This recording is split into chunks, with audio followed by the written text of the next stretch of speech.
আয়াত ৮ ওয়ামা জাআলনাহুম জাসাদান লা ইয়াকুলুনা আত-তাআমা ওয়ামা কানু খালিদিন।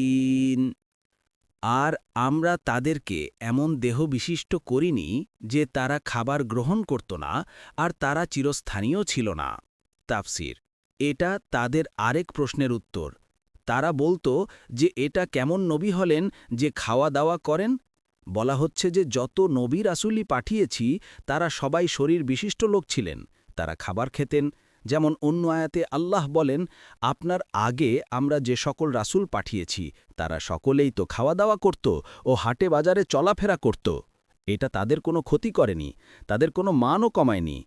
কাফের মুশরিকরা যে ধারণা করে থাকে তা ঠিক নয়।